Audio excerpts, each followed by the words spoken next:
Saudi అరేబియాలో 3 రోజుల కిందట జరిగిన ఘోరమైన అగ్ని ప్రమాదం, ఘోరమైన యాక్సిడెంట్లో 46 మంది చనిపోతే అందులో 42 మంది మన తెలంగాణకు సంబంధించి, మన హైదరాబాద్కి సంబంధించిన సోదరులు సోదరిమణులు, అందులో పిల్లలు కూడా ఉండడం అందరినీ కూడా శోక సముద్రంలో ముంచేసిన ఒక బాధాకరమైన పరిస్థితి. ఇవాళ ఒకటే కుటుంబంలో ఇక్కడ ముషీరాబాద్ నియోజకవర్గం అడిక్మెట్లో ఒకటే కుటుంబంలోని 18 మంది సోదరులు, షేక్ నసీరుద్దీన్ గారి కుటుంబ సభ్యులు, అందులో దాదాపు 9 మంది చిన్నపిల్లలు అందరూ కూడా మరణించడం అనేది ఎవరు కూడా తీర్చలేనంత పెద్ద దుఃఖం ఇవాళ కుటుంబానికి వచ్చింది. అందుకే వారికి కొంత ధైర్యం చెప్పడానికి వారితో పాటు తెలంగాణ సమాజం మొత్తం కూడా ఉన్నది. మేమందరం కూడా మీ బాధలో మేము కూడా ఉన్నాం, మీ బాధను మేము కూడా అనుభవిస్తున్నామని వారికి చెప్పడానికి, అట్లాగే వారి కుటుంబ సభ్యులు ఎవరైతే ఇవాళ సౌదీ అరేబియా పోయారో వారికి బాసటగా నిలబడడానికి మా బృందం కూడా ఒకటి సౌదీ అరేబియా పోయింది.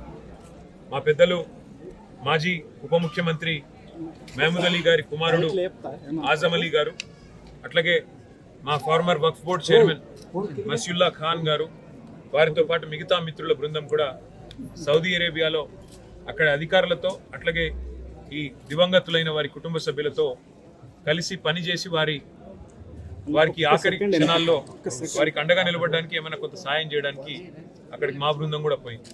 ఇవాళ వారి కుటుంబ సభ్యుల్ని ఇక్కడ పరామర్శించి వారికి ఏ రకమైన సహాయం కావాలి అన్న మా స్థానిక నాయకత్వం, మా ముఠా గోపాల్, మా ఎమ్మెల్యే గారు, అట్లాగే మా పెద్దలు మహమూద్ అలీ గారు, మా శ్రీనివాస్ యాదవ్ గారు, మేమందరం కూడా మీకు అండగా ఉన్నాము, మేమందరం కూడా మీకు అండగా నిలబడతాము.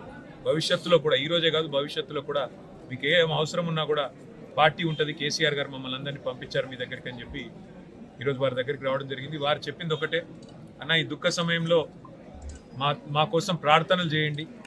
ఈ శుక్రవారం అన్ని మసీదులలో కూడా ఆ చనిపోయిన వారి కోసం వారికి ఆత్మ శాంతించాలని చెప్పి ప్రార్థించండి అని మాత్రమే అడిగారు, మమ్మల్ని ఏమీ అడగలేదు.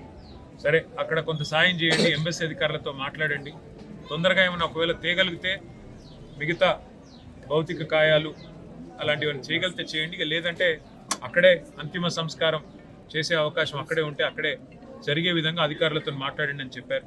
తప్పకుండా మా పార్టీ తరఫున మా గౌరవ ఎంపీలను కూడా మేము కోరుతాము.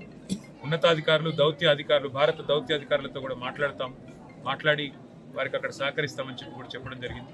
వారి ఆత్మలు శాంతించాలని, చనిపోయిన వారి కుటుంబ సభ్యులు ఎవరైతే దివంగతులైన వారు, ఇంత పెద్ద దుఃఖం ఎవరికి రాకూడదు.